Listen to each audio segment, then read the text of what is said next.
Et pour ce Zoom, je reçois aujourd'hui un blogueur, écrivain et vidéaste. Il est le créateur du blog FDP de la mode.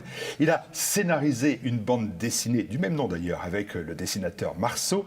La BD a été publiée aux éditions Ring, tout comme son livre intitulé Carnet de guerre. Papacito, bonjour. Bonjour. Merci d'être sur TV Liberté. Alors ma première question, elle est simple.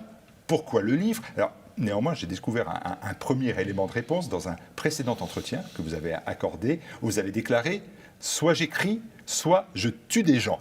Donc je suis plutôt assez heureux que vous ayez fait ce livre. Alors bien sûr, c'est une formule qui est exagérée, mais c'est vrai que quand on arrive à un certain niveau de tension, soit on devient malade, soit on se ratatine, on devient rabougri, soit on essaie de créer du positif et d'avoir une démarche qui est salutaire, qui va être celle de, quitte à ce qu'on fasse tout brûler, autant que ce soit un beau brasier. Et je me suis dit qu'un livre est toujours moins violent, est toujours plus puissant et moins violent que la violence en soi physique. Comme ça, je vais pas aller gifler 4 mecs que j'aime pas, ça n'aura aucune incidence. Alors qu'un livre, finalement, il peut allumer de bien plus grands feux et faire bien plus mal qu'une empoignade. Quoi, voilà. Alors, néanmoins, en termes de vulgarité, tous les chapitres commencent par la notion FDP, qui veut dire quand même fils de pute, et se terminent par un enculé va. Ouais. Alors, parce que je pense que alors, il faut différencier ce qui est vulgaire et ce qui est grossier. Moi, je pense que mon livre est grossier, je ne pense pas qu'il soit vulgaire. Parce qu'en fait, la vulgarité, elle se sépare de toute forme d'élégance. Or, je pense que ce livre a quand même des élégances. Il est grossier, mais il a des élégances. Donc, il ne tombe pas dans la vulgarité pour moi. Mais bon, ça, c'est une petite nuance. En réalité, je pense que, comme je le dis souvent, dans la tradition française, la vulgarité dans l'art français, dans l'art que moi j'aime, est quelque chose d'omniprésent. Dans la peinture, ça va être la nudité, ça va être des choses très triviales. Dans les romans, ça va être des situations très cocasses. Même les grands écrivains ont décrit des choses qui étaient très triviales. Et j'estime que je fais honneur à la culture française que moi j'aime quand je fais un petit peu de sublime et un petit peu de trivial. Je pense que c'est ça le creuset de la culture française. Molière, par exemple, il y a toujours des personnages qui sont très vertueux, et à côté de ça, il y a de la farce, c'est du vaudeville pratiquement à certains moments. Et c'est la réunion des deux qui, pour moi, fait le creuset de la culture française. Donc c'était aussi un hommage un petit peu. J'ai évoqué l'ouvrage, bien évidemment, mais avant ça, j'aurais dû quand même, en fait, commencer par le commencement, c'est-à-dire déjà, pourquoi ce mot Papacito? Pourquoi vous appelez Papacito? Alors Papacito, c'est un surnom qu'on me donnait dans mon village en Espagne, de ma famille originaire. Voilà, c'est un surnom qu'on m'a donné, c'est resté. Donc je l'ai adopté, puis c'était. Ça veut dire quoi? Ça veut dire petit papa, mais dans un sens un peu comme si on était un personnage particulier, un oiseau rare. D'accord. Alors, sur votre parcours, là, j'ai récupéré tous les éléments dont je disposais. Alors, j'ai trouvé Toulouse, j'ai trouvé des grands-parents pleins de valeurs, ça, j'ai compris cela. J'ai vu des études de sociologie, j'ai vu du rugby, j'ai vu Cachan, dans le Val-de-Marne, j'ai vu de la boxe. Et puis, j'ai vu que vous étiez le fils illégitime de Saddam Hussein. Et aussi, vous vouliez être ingénieur en astrophysique. Alors, la réalité de tout ça, Saddam Hussein, c'est Non, Saddam Hussein, j'ai une certaine forme d'admiration pour le côté et esthétique et politique. Il y a une part d'esthétique qui est fascinante, une part de... Chez Saddam Hussein. Oui, il y a une épopée de Saddam qui est fascinante. C'est un personnage, quand on rentre dans l'histoire de Saddam Hussein, c'est assez fascinant. Cette espèce de bédouin qui finit par se hisser au sommet de l'Irak, qui a été très boudé par les historiens. Et après, quand on rentre un petit peu dans la spécificité de son règne, de son régime, on se rend compte que finalement, c'est quand même quelqu'un qui a essayé de faire des choses pour son pays. Voilà. Et à côté de ça, sa politique, il y a certaines parties de sa politique auxquelles j'adhère. Et je trouve que c'est un peu un personnage de la trempe, par exemple, d'un Saint-Louis, ou d'autres personnages historiques qui, à un moment, sont des patriotes convaincus.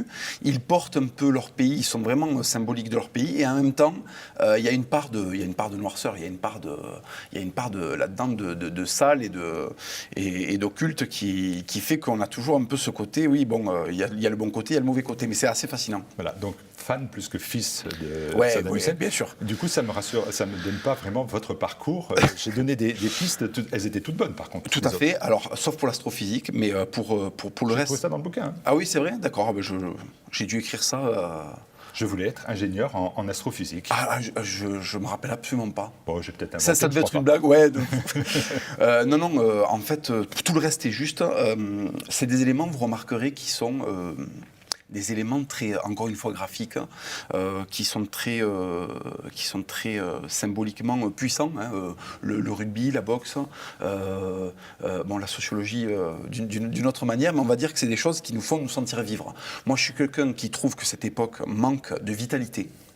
Et que peut-être qu'à une époque, on mourait à 40 ans après avoir vécu, finalement, on avait plus vécu que cette époque, on meurt à 90, peut-être bientôt à 100, peut-être bientôt à 110, sans avoir réellement vécu. Donc en fait, j'ai cette chance de naître à une époque où certainement j'aurai une espérance de vie assez longue.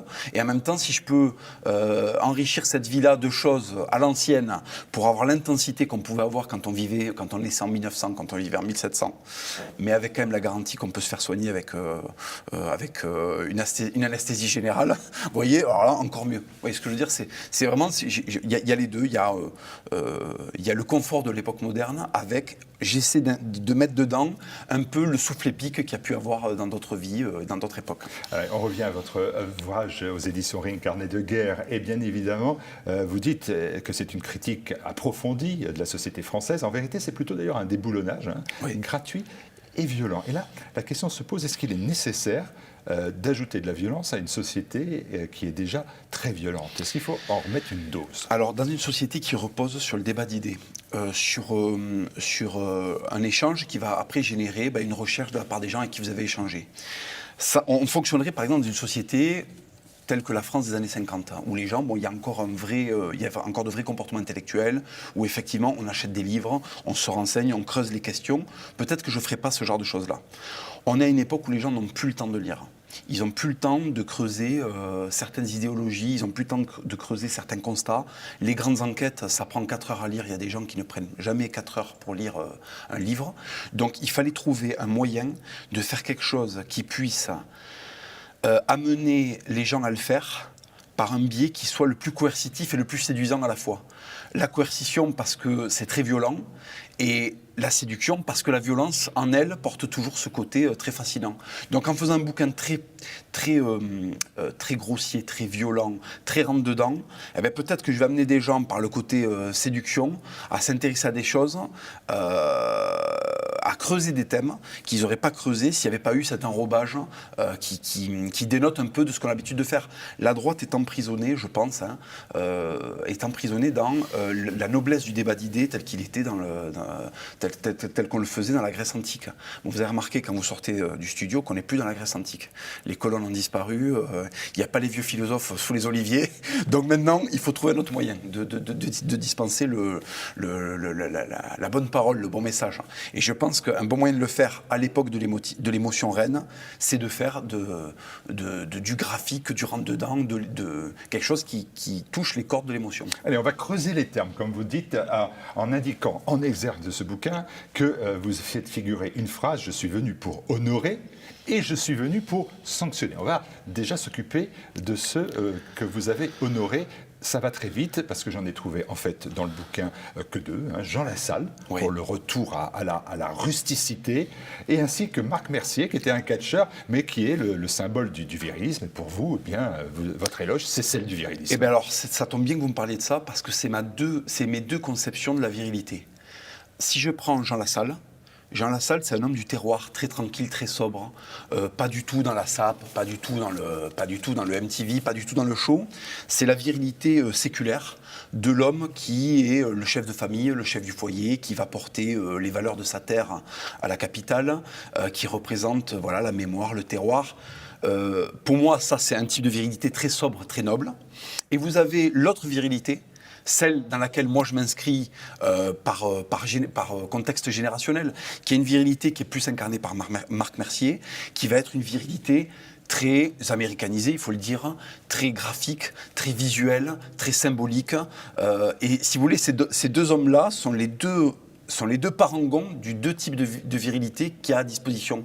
Donc en réalité, c'est vrai que moi, j'épouse plutôt le côté visuellement, je parle, hein, intellectuellement, je suis plus proche d'un Jean Lassalle. En tout cas, au niveau des valeurs, au niveau de mon anthropologie, je suis plus proche d'un Jean Lassalle. Mais par contre, au niveau du personnage, je suis plus près d'un Marc Mercier. Et c'est vrai que ces deux hommes-là, c'est les deux côtés c'est les deux virilités, les deux côtés de la virilité idéales, en fait, dans lesquels on devrait pouvoir piocher des Marc éléments. Mercier, c'est un peu l'ersatz de votre héros. Votre héros, c'est Charles Bronson, dont vous dites que c'est un John Wayne en moins tolérant.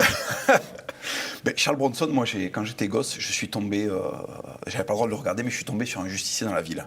Et vous connaissez le pitch, hein, je vais pas m'attarder là-dessus, mais le pitch d'un justicier dans la ville, c'est un mec, il y a des gens qui ont agressé sa femme et sa fille, très gravement, et il va à la police, et la police est débordée. Et c'est un mec qui se dit, pourquoi la justice n'est plus rendue ? Et il décide de prendre sa responsabilité et de revenir à l'homme naturel, c'est-à-dire qu'à un moment, il tourne le dos à la civilisation. La civilisation, c'est de ne pas se venger. Et à un moment, il décide de tourner le dos à la civilisation pour appliquer sa justice à lui, qui est barbare. Hein. Elle n'est pas civilisée, puisque c'est une justice qui est arbitraire, hein, qui est personnelle, et qui est en plus définitive, puisqu'il flingue des mecs. Et en plus, par la suite, il décide que... Et je pense que c'est par humanisme qu'il rendra non plus la justice que pour lui-même, mais il rendra la justice pour tous les gens qui n'ont pas eu justice. Et c'est vrai que c'est toujours pareil, il y a la civilisation qui nous propose un type de justice, ça serait intéressant de temps en temps qu'elle cohabite avec l'autre justice, la justice immédiate et immanente. Alors je ne suis pas pour qu'il n'y ait que celle-là, bien sûr, je ne suis pas pour qu'arbitrairement des gens se mettent à se venger, mais je suis pour que de temps en temps, les sanctions tombent sans qu'elles passent par le circuit civilisationnel. Parce que quand on est face à des barbares, la civilisation n'est pas adapté des fois à un comportement barbare. Et des fois, il faut que l'homme civilisé se barbarise un tout petit peu, un tantinet, pour pouvoir traiter le problème comme il doit se traiter. Alors, se barbariser, ça nous amène directement à la sanction, parce que alors là, c'est la distribution de claques générale. Alors, et il y a tout d'abord, là, je vous cite encore, les mecs qui puent la fragilité. Et là, vous y voyez tout de suite les revendications homosexualistes qui n'ont qu'un seul but. Hein. Vous dites d'ailleurs faire chier un maximum les hétérosexuels. Donc, à vos yeux, finalement, n'est valable que celui qui a un taux anormalement élevé de testostérone. Alors, dans les faits, non. Dans mon livre, oui. Pourquoi dans les faits, non ? Parce qu'en fait... C'est-à-dire ce que vous écrivez dans le livre, vous ne le pensez pas finalement ? Si, tout à fait, mais je vais vous l'expliciter. Je vais vous dire pourquoi j'ai écrit ça. En fait, pourquoi est-ce que le fragile est un danger, mais pourquoi est-ce qu'il a quand même le droit d'exister ? Parce qu'une société standardisée, quelle qu'elle soit, c'est du communisme. Or moi, je rejette ça. Donc s'il n'y avait que des animaux, ça ne fonctionnerait pas. S'il n'y avait que des mecs comme ça, comme moi, je n'aurais pas envie de vivre en France, je vous le dis clairement. Et je pense qu'on n'a pas envie de vivre avec nos semblables stricts. Bon, maintenant, je pense qu'on est dans une exagération de la fragilité qui fait qu'effectivement, je tape dans le tas pour essayer de donner un espèce d'axe contraire, exagéré aussi, dans lequel je dis, stop, maintenant on va fabriquer un peu, il y a des fragiles à la chaîne, on va essayer un peu de refabriquer des animaux. Maintenant, il ne s'agit pas que les animaux qu'on va refabriquer prennent le dessus sur tout le reste. Je ne me suis jamais caché d'être fan de Freddie Mercury, qui d'ailleurs est une forme de virilité. Hein. Il est homosexuel, mais qui a une forme de virilité. Il y a des gens que j'admire parce que c'est des artistes incroyables et qui sont quand même homosexuels. C'est pas le problème de l'homosexualité. C'est le problème que ces gens-là ont une place dans la société et qu'on n'a plus de place pour les gens comme moi. Ah, sur votre compte Twitter, vous mettez 4 fragiles pris à une soirée du 14 juillet à l'Élysée, par exemple, et à côté 4 chevaliers du XIe siècle, et vous dites, regardez, retrouvez les chevaliers. Parce que les chevaliers, vous avez bien compris que je suis obligé de les piocher dans un livre d'histoire, et vous voyez, je compare des photos à des gravures. Ce que j'aimerais, c'est comparer des photos à des photos. Si j'avais... moi, ma société française idéale, elle n'est pas composée que de chevaliers qui partent à la croisade. Ma société française idéale, il y a une place pour les homosexuels, il y a une place pour les musulmans, il y a une place pour les juifs, mais il y a une place aussi pour l'habitant séculaire et millénaire de l'Europe, qui est le blanc couillu. Et qui a fait l'histoire de l'Europe. Et celui-là, on est en train de doucement l'éclipser.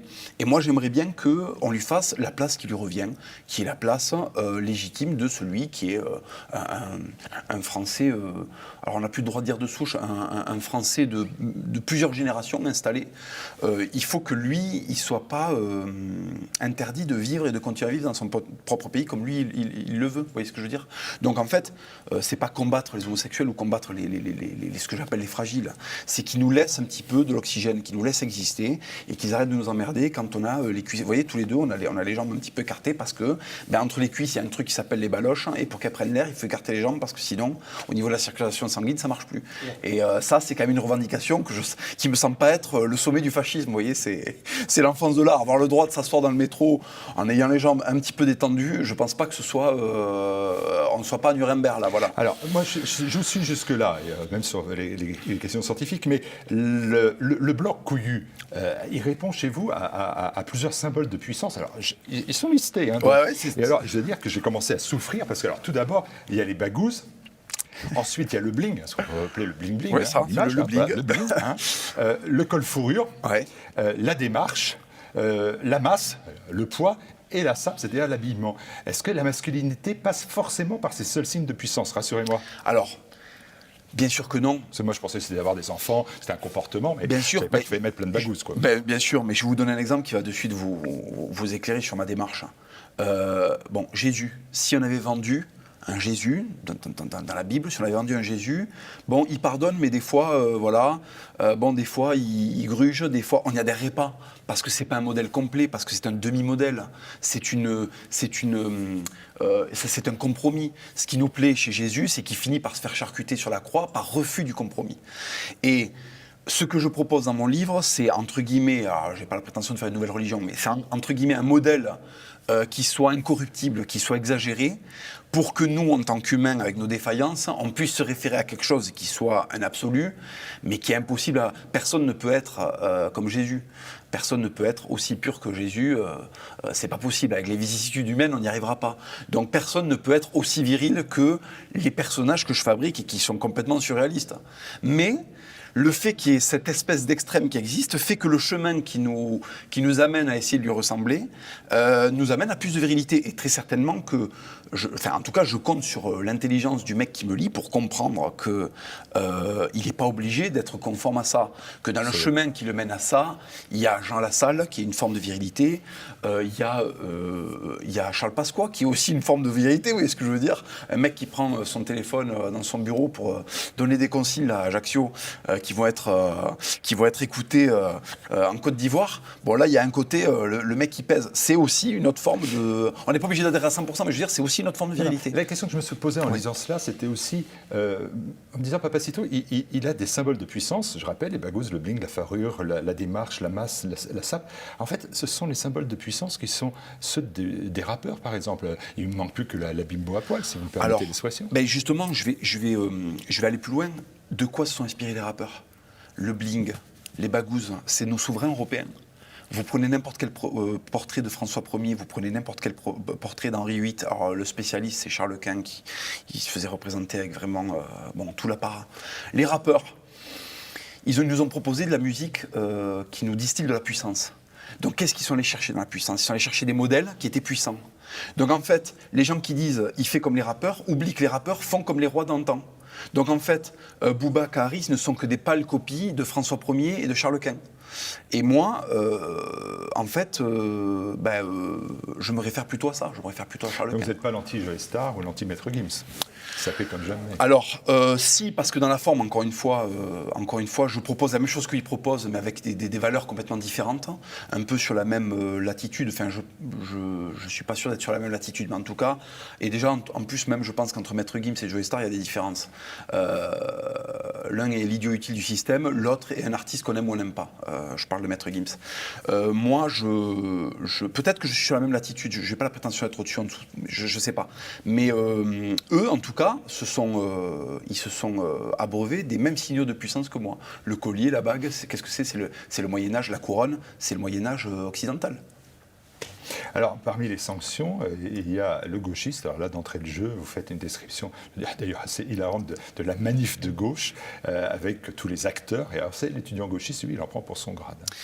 Le problème, c'est que, si vous voulez, moi, je suis né à Toulouse, dans une famille de réfugiés politiques espagnols qui avaient fait la guerre civile, et qui, quand ils l'ont perdu, sont réfugiés en France. Donc c'est pas comme si on était partis sans faire la guerre. Mes grands-parents ont fait la guerre, du côté maternel et paternel, dans le même camp, dans le camp des Républicains, contre Franco.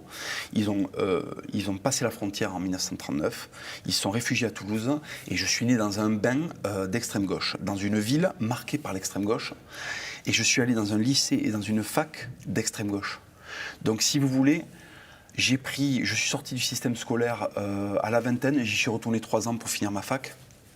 Donc j'ai fait en tout, je sais pas, j'ai dû faire, j'en sais rien, je suis nul en maths, j'ai dû faire 20 ans de scolarité. Donc 20 ans d'extrême gauche. Parce qu'en France, la scolarité, c'est extrême gauche. Donc j'en avais gros sur la patate.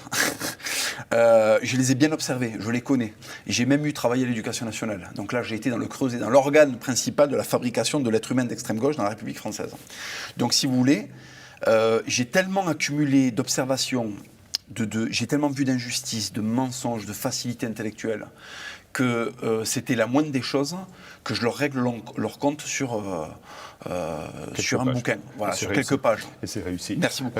Oui, c'est réussi. Alors, Rayon Sanction, toujours, hein, vous voyez, hein, la balance positive-négative est disproportionnée. Il y a la racaille perdue où les islamistes salafistes qui ont pris d'assaut les villes des banlieues, puis d'ailleurs toutes les autres. Là, pour vous, là, c'est la menace première. Oui, je vais vous expliquer pourquoi. Parce que, alors moi, je me rappelle quand j'étais petit, les toutes premières années de ma vie, j'étais au Mirail, dans la grande cité toulousaine, qui était à l'époque habitée par des Portugais, des Italiens, des Espagnols, des Pieds Noirs, beaucoup d'Arméniens. Le prolétariat blanc des années 30, 40 et même avant, 1920, jusqu'aux années 50, avec des Portugais qui sont arrivés vraiment tardivement. Et si vous voulez, il y avait déjà des Maghrébins à cette époque-là. Moi, quand je suis né, il y avait déjà une première génération de Maghrébins qui était venue dans les années 60, qui avait eu des enfants. Et ces gens-là que j'ai fréquentés, les parents, étaient des gens qui étaient exemplaires, qui étaient des gens qui étaient très discrets, qui vivaient dans une misère crasse, qui avaient bossé partout à Toulouse, qui étaient des ouvriers, qui avaient été exploités au maximum par le système. Ils ont eu des enfants. Ils ont eu des enfants de qui, malheureusement, je pense, ils étaient tellement occupés à travailler. Et en plus, c'était des populations qui n'étaient pas très éduquées par rapport aux populations du Maghreb. Il faut bien savoir que les Maghrébins qu'on a reçus dans les années 60, ce n'étaient pas les meilleurs Maghrébins qu'il y avait disponibles en Algérie ou au Maroc. C'était souvent des fermiers, des campagnards, donc des gens peu instruits. Ces gens-là n'ont pas mis l'accent sur l'éducation de leurs enfants. Il y a une génération qui allait bien encore parce qu'il y avait beaucoup d'associations, parce qu'en France, le corpus de gauche était solide. Et on a quand même essayé, dans les années 80, 90, il y avait des Maghrébins. Je pense par exemple au groupe toulousain, vous allez peut-être pouvoir me rappeler. Comptez pas sur moi. Le groupe toulousain qui est vachement connu, Tomber la chemise, je ne me rappelle plus comment il s'appelle, je suis désolé. Alors là, c'est le crime absolu. Ouais. Et en fait, ces gens-là, par exemple, sont très représentatifs de ces Maghrébins-là dans les années 80, qui étaient quand même assez assimilés, qui étaient quand même très franchouillards. Et par contre, après ces gens-là, l'Arabie Saoudite a pris le relais, dans une jeunesse qui déjà est française depuis 3 générations, qui ne s'est pas fondue dans la masse. Et cela représente, si vous voulez, une communauté présente en France qui ceinture les villes, hein, puisque les banlieues ceinturent les villes. Ces gens-là ne nous aiment pas. Ils ont un fort ressentiment par rapport à la guerre d'Algérie. Ils n'ont pas les mêmes valeurs que nous, ils n'ont pas la même religion. Ils sont abreuvés par les Saoudiens d'anti-occidentalisme, et pourtant ils vivent en Occident. Donc ça fait des espèces de paradoxes qui créent des gens qui finissent par partir en Syrie. On voit bien que les gens qui partent en Syrie, c'est des mecs qui, l'avant-veille, étaient en boîte de nuit en train de commander des magnums de champagne au milieu de 5 prostituées, et le lendemain, ils sont en train de tuer des chrétiens au Moyen-Orient au nom du Coran qu'ils ont découvert dans la demi-heure. Donc ça, si vous voulez, pour moi, ça, c'est une bombe à retardement. Il y en a plein, je les connais, je les ai fréquentés puisque j'ai grandi avec eux une partie de ma jeunesse. J'ai travaillé avec eux dans les boulots que je faisais. Oui, parce qu'en plus, je me permets, je suis un peu long, mais je reçois des leçons de gauchistes sur les Maghrébins qui n'ont jamais fréquenté de Maghrébins. J'ai été déménageur, j'ai fait de la boxe longtemps. Dans la boxe, il y a beaucoup de Maghrébins, il y a beaucoup d'Africains. Dans les quartiers où je vivais, il y avait des Maghrébins. Dans les facs où j'étais, il y avait des Maghrébins. J'ai vécu toute ma vie avec des Maghrébins. Et il y a des gauchistes qui ne les ont jamais fréquentés du centre-ville de Paris, qui m'expliquent que j'exagère ou que je ne comprends pas. Donc en fait, si vous voulez, c'est normal que dans mon livre, je les atobise, parce que c'est insupportable, parce que en fait, je dis des choses qui sont tirées de ma propre expérience. Le groupe Zebda, Zebda, hein, voilà. Merci. Alors là, c'est le crime, le Toulousain qui oublie Zebda. Oh, j'ai cherché. Mais on fait le procès sur les réseaux sociaux de cet anti-islamisme, parce qu'il est virulent. Et puis, on vous taxe aussi, hein, je le vois quand même, de sioniste. Ici ou là, on se dit quand même qu'il est lynx envers les uns et un peu taupe envers les autres. Oui. Alors, moi, je vais vous dire, cette question-là, elle vient du fait que la droite française, une grande partie de l'extrême droite française est antisémite. Et d'ailleurs, en disant cela, vous leur faites pas de cadeau. exactement. Et d'ailleurs, une grande partie de l'extrême gauche française est antisémite. Et je pense même que l'extrême gauche l'est encore plus massivement et sourdement que l'extrême droite. Moi, j'ai eu le malheur de venir avec des idées patriotes qui n'étaient pas antisémites. Et ça, c'est quelque chose, je crois presque que c'est nouveau. Il y a très peu de gens qui sont, je parle dans le milieu dans lequel je suis arrivé sur Internet, il y a très peu de gens qui sont à la fois patriotes et qui n'ont pas, moi j'ai pas de haine envers les juifs, parce que quand j'ai regardé Jurassic Park, je me suis régalé et il se trouve que c'était un juif qui l'avait fait. Quand j'ouvre mon iPhone, il marche, ben, bingo, dedans il y a 25 brevets qui ont été imaginés par des juifs, parce que quand on approfondit l'histoire de France, on se rend compte que les communautés juives qui étaient en France, notamment dans la Haute-Garonne, sont là depuis l'Antiquité et qu'ils ont toujours contribué à la culture française, mais au même titre que d'autres communautés. Hein. Là, on se focalise sur eux, mais ils ont contribué depuis le Moyen-Âge, ils étaient très importants au Moyen-Âge. Il y a des grands et illustres personnages français qui sont juifs. Pourquoi est-ce que je me mettrais à détester ces gens-là avec toutes ces bonnes choses que j'ai reçues? C'est peut-être le reproche, c'est peut-être un regard moins acide et sévère sur Israël que sur d'autres nations. Alors, je suis jamais... En fait, cela, hein, l'antisionisme, c'est pas forcément... Je suis jamais allé en Israël, donc je peux pas vous dire sur Israël. Par contre, en France, je n'ai jamais eu de problème avec des juifs. Je n'ai jamais eu, en marchant dans la rue... Vous êtes déjà allé en Arabie Saoudite? Jamais non plus. Et vous parlez pourtant des salafistes, des wahhabistes. Mais par contre, j'ai eu des problèmes avec des musulmans en France. D'accord. Et si vous voulez, toute mon idéologie part d'un constat pragmatique. Quand je marche dans la rue, les fois où j'assiste à des choses qui me paraissent violentes ou qui sont contre ma façon de voir, parce qu'on me fait souvent le procès d'Israël, je rappelle que moi, je n'ai jamais mis les pieds là-dedans, je ne fais que disséquer la société française. Et dans la société française, même si très certainement qu'il y a des juifs qui sont en prison, comme toutes les autres communautés, il doit y avoir des juifs en prison, il doit y avoir des Arméniens, il doit y avoir des Vietnamiens en prison. Est-ce qu'il y en a autant de toutes les communautés en prison? Je ne sais pas, on n'a pas de statistiques ethniques en France. Peut-être que beaucoup de séfarades et de juifs ashkénazes sont en prison. Peut-être que 90% des prisonniers en France sont des juifs. Peut-être. On n'a pas de statistiques. C'est dit. Allez, voilà. Au rayon sanctions, il y a aussi, et c'est surprenant, et là beaucoup plus surprenant, ce qu'on appelle le petit blanc qui pourrait être oublié. Alors je ne parle pas de Yann Barthès, vous avez couru et me piquer les micros de quotidien, mais l'agent de sécurité, alors vous avez un portrait d'un agent de sécurité qui est en voie d'extinction, j'ai l'impression quand même, mais enfin que vous qualifiez de le nazi blanc maître chien. Et puis vous avez aussi le kéké, alors lui il n'est pas totalement en voie d'extinction, c'est le petit blanc de la boîte de nuit de province. Et en le regardant, vous dites, je comprends l'inexorabilité de la fin prochaine de l'espèce humaine. Et je me suis dit, c'est hyper dur, parce que vraiment, les petits blancs, c'est ceux qui en ce moment ont beaucoup souffert et vont encore beaucoup souffrir, si vous me permettez de paraphraser tonton David. Mm-hmm. Alors je vais vous dire, un père de famille, un grand frère, un leader, un chef, quand il y a des ennemis, quand il y a du mal qui approche, à qui il s'adresse? À son clan, à ses enfants, à ses frères d'armes, ou il s'adresse aux ennemis? Il ne leur dit pas aux ennemis « et s'il vous plaît, partez ». Il va haranguer les siens, il va essayer de transcender les siens. Quand les Turcs, les Ottomans sont venus assiéger Vienne, les officiers, la noblesse autrichienne à Habsbourg n'étaient pas en train de dire aux Turcs « et s'il vous plaît », essayer de rentrer dans les cadres de notre société autrichienne du XVe siècle. Non, ils attrapaient les Autrichiens et ils leur disaient, au nom de l'Autriche éternelle, au nom de la chrétienté, battez-vous. Soyez des lions, soyez des chevaliers. Pourquoi est-ce que je fustige le petit blanc? Parce que je considère qu'il fait partie de ma famille, de mon clan, puisque ensemble nous faisons nation. Donc j'attrape le petit blanc, comme le père ou comme le grand frère que j'essaye d'être, et je lui dis, sois un lion, sois un guerrier au nom de la France éternelle, de la nation, de la culture française éternelle. Qu'est-ce que je vais aller m'adresser à mes ennemis? Ils ne m'aiment pas, ils ne m'écouteront pas, et ils seront contents d'apprendre que j'ai peur de la faiblesse de mon camp, et que je lui dis du coup de s'adapter. Non, je sais que mon ennemi ne fera aucune concession. Donc j'attrape les miens, et je leur dis, mais enfin, regardez où vous en êtes. J'essaie de les traiter par le choc. De temps en temps, moi j'ai pris des fessées par mon père, ça m'a réveillé. Des fois, mon père rentrait dans la maison, il y avait une accumulation d'échecs. Je prenais le nombre de fessées qu'il fallait que je prenne pour cette accumulation d'échecs.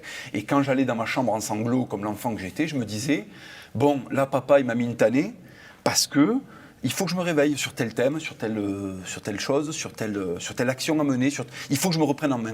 Et c'est une éducation qui a fait de moi quelqu'un plutôt d'heureux, plutôt de sain, et je pense de bien armé pour la vie, parce que maintenant je me laisse plus marcher sur les pieds. Regardez, je vous lis. Oui. Le nazi blanc maître chien. Ancien skinhead nostalgique du Troisième Reich, le nazi maître chien voudrait en installer un quatrième le plus rapidement possible. Tatoué de la tête aux pieds, muni d'un berger allemand des jeunesses canines hitlériennes, il est souvent plus en colère que réellement raciste. En colère. Mais il est comme vous, en colère. Alors, il est en colère, mais comme lui, si vous voulez, moi j'ai une chance, c'est que j'ai un patronyme espagnol. Je ne suis pas français d'origine, donc on me lâche un peu la grappe. Les médias ne sont pas en train systématiquement de dire « Ah, Papacito est un nazi ». Ça, j'y ai échappé. Bon, il se trouve que je suis marié avec une femme qui n'est pas non plus d'ascendance française. Donc, si vous voulez, la pression sur moi est beaucoup moins grande que sur ce mec-là. Donc moi, et en plus, j'ai eu la chance d'avoir une formation intellectuelle qui m'a permis de pouvoir, cette rage-là, la mettre dans un bouquin. Lui, malheureusement, il n'a peut-être pas eu ni l'amour. Moi, j'ai eu beaucoup d'amour dans ma famille. Il n'a pas eu l'amour familial, il n'a pas eu l'amour social, et il n'a pas eu la formation intellectuelle. Donc, plutôt que d'écrire un bouquin et d'essayer de faire du détail, ça va être un truc très violent.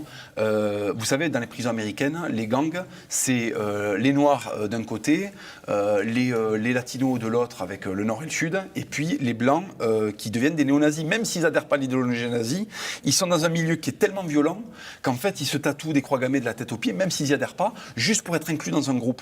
Et je pense que le Blanc isolé dans sa banlieue, qui en a trop pris dans la gueule, il a tendance à plus faire de détails et il se met à être une caricature. Il va prendre le modèle blanc le plus violent qu'il va trouver. Et qu'est-ce qu'il va trouver dans l'histoire des Blancs le plus violent?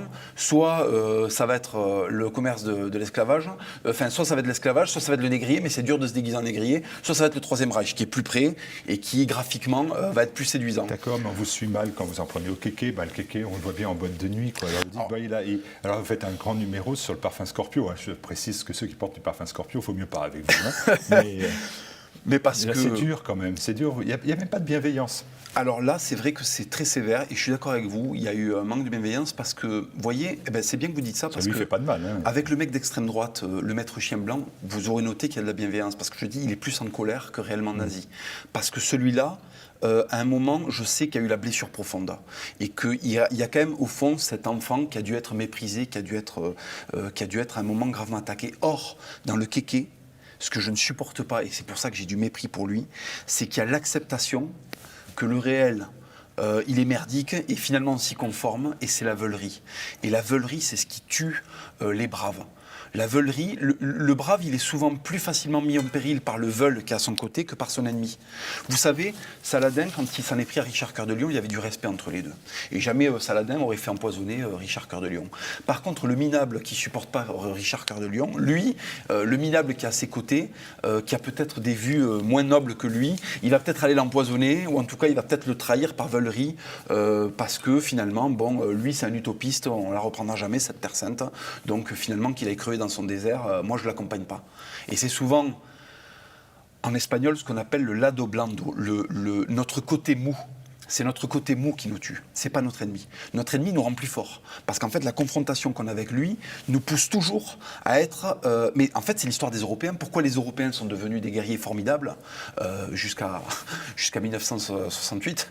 Pourquoi c'est devenu des guerriers formidables? Parce qu'ils étaient dans un milieu où il y avait peu de ressources et il fallait tout le temps être en compétition. On n'a pas arrêté de faire la guerre à nos voisins anglais, aux Espagnols, aux Italiens, on n'a pas arrêté, ce n'est que ça. Et l'Européen a eu un moment, il y a un moment, il a présidé le monde parce qu'il sortait d'un milieu qui était très très difficile. Et aujourd'hui, il a tellement de confort qu'il se laisse marcher dessus et il est devenu veule, il a perdu ses burnes. Et le kéké, il accepte ça. Donc j'ai plus de tendresse pour celui qui à un moment... vous savez, j'ai plus de respect pour le mec en face de moi, la racaille, qui va aller faire des choses, même si elles sont débiles, violentes, au moins il se bouge. L'autre, il accepte. Il prend la télé qu'on lui donne, il bouffe ce qu'on lui donne, il ne fait pas marcher le terroir, il ne connaît rien à son histoire, il s'en fout. Et celui-là, je le méprise, c'est clair. Bon, vous méprisez. Alors, la question finale, c'est qui aimez-vous ? Et cette question, elle est finalement sans importance parce que vous le dites à la fin, entre deux lignes, comme ça, vous dites moi, je veux un système non démocratique pour écarter le maximum de connards de la prise de décision. Donc, en fait, voilà, vous assumez. Hein. Ah, mais moi, je suis pour une tyrannie éclairée.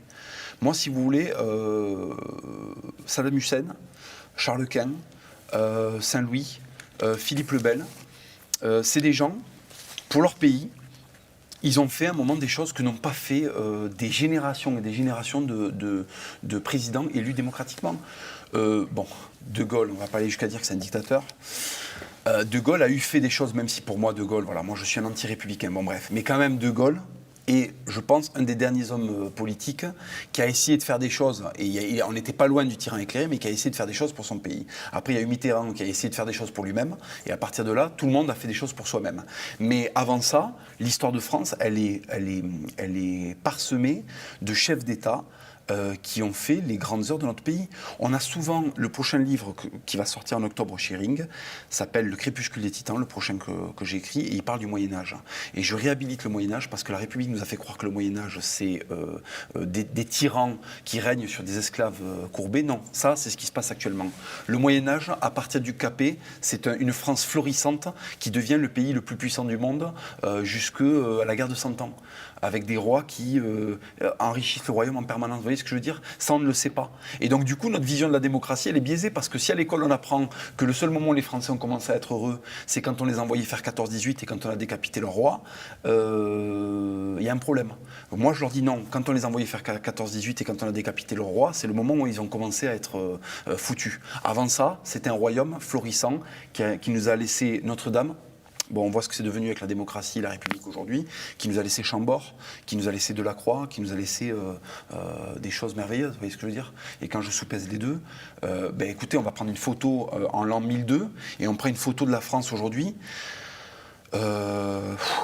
Je préfère 1002. Alors j'ai cru, et c'est la dernière question, j'ai cru vraiment que tout ce que vous disiez, indiqué en fin de bouquin, c'était en fait une provocation, parce que vous dites, une fois un système efficace qui fait régner l'ordre de Dieu, sans en discuter, je vous cite, pendant des mois dans un hémicycle républicain maçonnique, un roi, un guide suprême, un caudillo, un duce ou un raïs, un surhomme céleste qui soit incorruptible. Et je me suis dit, là il est dans la provocation. Non, je me suis trompé. Ah non, je vous le dis clairement. Écoutez, c'est simple. Hein.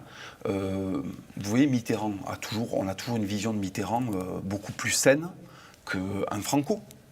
Bon, Franco a refusé de participer à la Seconde Guerre mondiale. Je rappelle que les Espagnols qui sont allés en Russie étaient des volontaires, c'était pas officiel, c'était des phalangistes qui sont allés dans la division Assoul. Officiellement, Franco n'a jamais fait la guerre aux côtés des nazis. Ça vous réglez vos comptes avec vos parents? Ouais, un petit peu, c'est vrai. Et il a fait de l'Espagne, je suis désolé, 50 ans de franquisme, on regarde le résultat en Espagne, et 50 ans d'Union soviétique, on regarde le résultat en Russie, ou dans les Balkans. Bon, à la fin, il y a un pays qui est prêt à rentrer dans l'Europe, qui s'est industrialisé petit à petit. Et à côté, il y a des enfin, je suis désolé, vous prenez le Cambodge, vous prenez des pays comme ça, mais même sans prendre des pays comme ça, je viens de vous parler de Mitterrand. Mitterrand, on le considère comme étant quelqu'un de démocratique, donc de halal. Et l'autre, un franco, c'est haram. Si je compare les deux, je pense que Mitterrand a occasionné beaucoup plus de morts pendant son mandat qu'un pauvre petit franco. Ça, je vous le dis clairement, si on commence à regarder le Rwanda, si on commence à regarder la politique française en Afrique, et même peut-être la politique française à l'intérieur, je suis désolé, mais des deux, le meurtrier, à mon avis, c'est pas Franco. Et ça, c'est une réalité qui fait très mal. Dans mon bouquin, j'écris qu'il faut 14 Franco pour faire un Pol Pot, en termes de morts. Che Guevara a été un assassin notoire. Il a tué des Cubains et des paysans cubains par milliers. Aujourd'hui, quand vous allez à Cuba, j'ai rencontré un Cubain. Alors, je ne suis pas allé à Cuba. J'ai rencontré un Cubain qui venait de Cuba et qui, lui, est parti parce que Cuba, pour lui, c'était une dictature d'extrême gauche, et qui m'a dit, mais il n'y a qu'en Europe que les gens sont dupes, il n'y a qu'en dehors de Cuba que les gens sont dupes sur Che Guevara, à moins d'avoir été subvertis par le parti. Mais la majorité des Cubains considèrent Che Guevara comme un assassin. C'est c'était un étranger, un Argentin, qui est venu faire sa révolution, son délire meurtrier à Cuba, et qui a tué un nombre de fermiers cubains, et puis il a tué des pauvres. Il a tué des gens qui vivaient près de la mangrove, jusqu'à son épopée, jusqu'à la capitale. Et d'ailleurs, quand il a pris Cuba, il est parti faire la révolution à l'heure pour tuer d'autres gens dans d'autres pays. Et je pense que c'est une bonne chose que Che Guevara ait été abattu, parce que c'était un meurtrier de masse. Et ça, on a beaucoup de mal à l'entendre, mais un Staline a tué beaucoup plus qu'un Hitler. C'est terrible, mais c'est une réalité. Pour moi, l'idéologie d'extrême gauche est bien plus dévastatrice que l'idéologie, n'importe quelle autre idéologie. Merci beaucoup. On va lire la suite aux éditions Ring dans Carnet de guerre. Merci beaucoup de vous être prêté à cet entretien. Ils sont assez rares. Et puis, je crois que vous avez eu la liberté de dire ce que vous souhaitez. Tout à fait. Et je vous remercie pour votre invitation et je vous remercie pour le bon traitement que vous m'avez fait. Merci à vous.